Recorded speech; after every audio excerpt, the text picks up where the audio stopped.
여러분 안녕하세요. 인사드립니다. 화창한 초여름 날씨네요.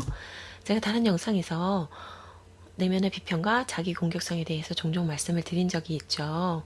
우리가 아무리 성공을 하고 큰 부자가 되어도 스스로 생각했을 때 다른 사람이 문제가 있다거나 뭔가 마음에 안 든다거나 스스로를 매일매일 공격하는 그런 상황이라면 행복할 수가 없죠.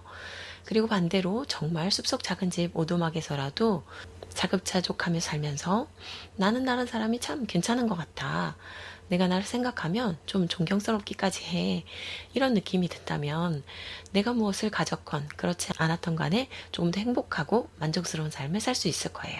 이게 바로 자아상인데요. 사람들마다 자기 공격성으로 굉장히 힘들어 하시는 분들이 많거든요. 이 자아상을 어떻게 하면 좋게 할 수 있을까? 그런 것들이 내면에 있는 자기 공격성을 해결해 나가는 과정. 이것과 연관이 있는 거죠.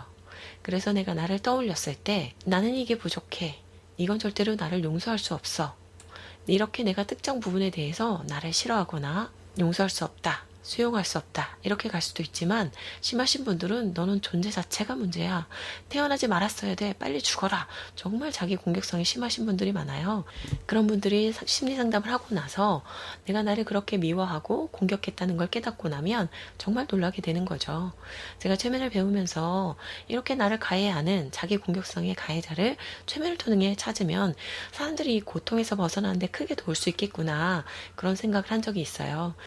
그냥 저의 생각이었는데 공교롭게도 최면을 오신 몇 분이 동시성인가 싶은 생각이 들 정도로 비슷한 시기에 비슷한 얘기를 하면서 최면 상태에서 자기를 공격하는 가해자를 찾는 작업을 했던 그 내용에 대해서 말씀을 드리려고 해요. 최면 시에 보통 상위자든 영혼이든 수호천사든 이런 상위 차원의 긍정적인 존재들이 등장을 해서 잘하고 있다. 네 잘못이 아니다.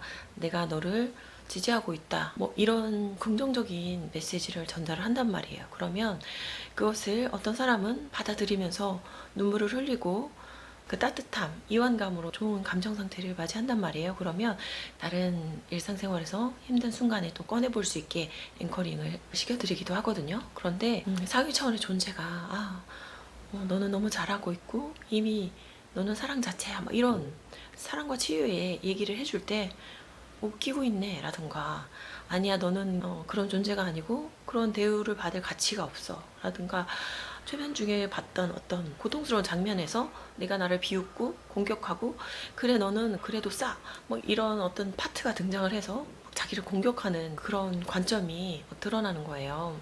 그래서 제가 이 자기 공격성에 이 파트가 생긴 최초의 순간으로 역행을 하게 되는 거죠. 사실 어린 시절에 아이들이 무슨 힘이 있어요.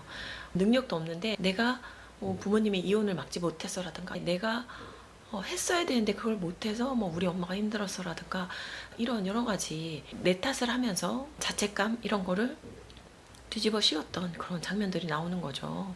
어떨 때는 정말 잘못을 해서 뭐 전생에 내가 누군가에게 피해를 끼치거나 너무 큰 상처를 줘서 그것에 대해서 영혼 차원에서 다시는 이거를 반복해서는 안 되겠다.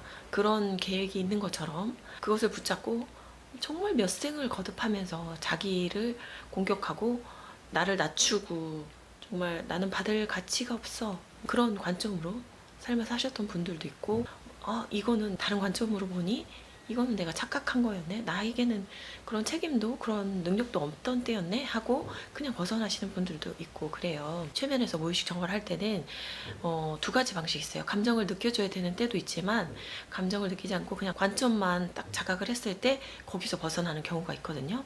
예를 들어서 학교 폭력을 당했어요. 그런데 그 사람들이 정말 나를 미워해서 나를 괴롭히고 싶어 했어요. 그러면 그 분노라든지 두려움이라든지 이거를 감정을 다 느끼고 정화를 할 수밖에 없어요. 감정 에너지가 빠져나가는 그 과정을 밟을 수밖에 없거든요. 그런데 가끔씩 보면 착각을 해서 내가 괴로웠던 그런 기억들이 있거든요. 예를 들어서 뭐 옛날 뭐 멜로 드라마나 뮤직비디오에서 그런 내용이 있었죠. 현인이 나를 버렸어요. 그래서 지독한 원망과 괴로움 속에 살았는데 나중에 보니까 그 사람이 시한부 인생이었던 거죠.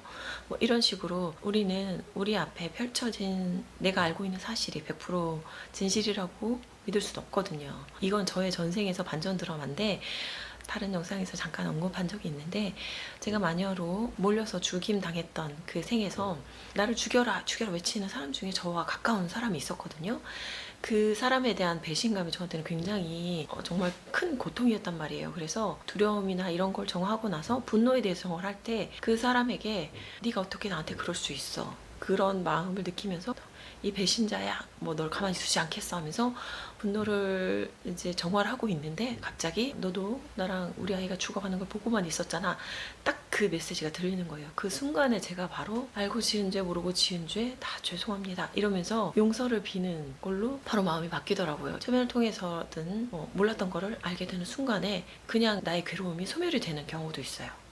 그래서 이렇게 관점을 바꿔주는 게 중요한지, 감정을 배출하는 게 중요한지 두 가지가 있다라는 걸 먼저 말씀을 드리고, 내가 과거에 이런 잘못을 했어 라고 붙잡고 있는, 그리고 다시는 그 잘못을 해서는 안 되고 나의 양심에 너무 아픈 스크래치를 내서 다시는 그걸 겪지 않기 위해서 생긴 가해자도 있고요. 나를 보호하기 위해서 네가 잘해야 돼, 네가 잘해야 거기서 살아남을 수 있어 해서 생성된 가해자도 있고요. 일단 여러 가지 그 가해자가 생성된 시점이 있거든요. 그래서 최면에서는 이것이 발생하게 만든 그 최초의 순간을 찾는 걸 굉장히 중요시 여겨요. 그래서 그 최초의 순간을 찾기 위해서 계속 역행을 하면서 탐색을 하는 과정이 필요하거든요.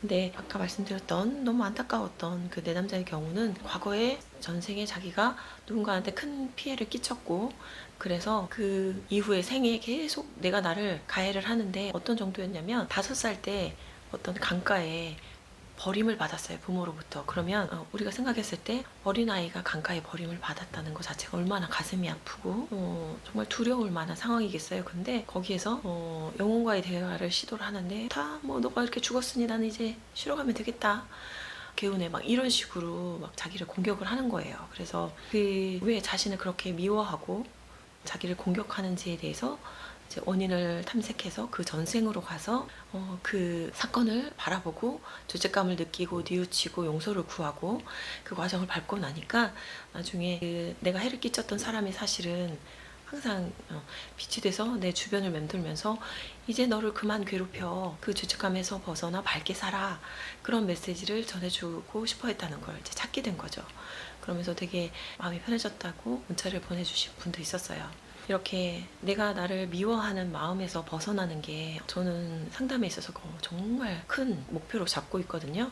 근데 많은 사람들이 자기가 자기를 그렇게 미워하고 괴롭히고 잘 되는 꼴을 보지 못하는 것 자체를 자각도 못한 상태로 살고 있단 말이에요. 이렇게 최면을 통해서 자기 공격성, 그리고 그것이 어디에서 출발을 했고 그것에 대해서 관점을 바꾸든 감정을 해소든 해서 거기에서 벗어난 사례를 통해서 여러분들도 내가 나를 이렇게 미워하는데 그게 분명히 원인이 있었을 것이다, 나란 존재가 정말 이렇게 미움받고 잘 되면 안 되고 늘 이렇게 지적을 당해야 되는 그런 하찮은 존재가 아니라는 거를 알게 되시길 바라는 마음에서 이렇게 영상을 찍어봤습니다. 저희 오늘 영상은 마무리하도록 하고요. 오늘도 이렇게 시청해 주셔서 감사합니다. 다음에 또 만날게요. 안녕.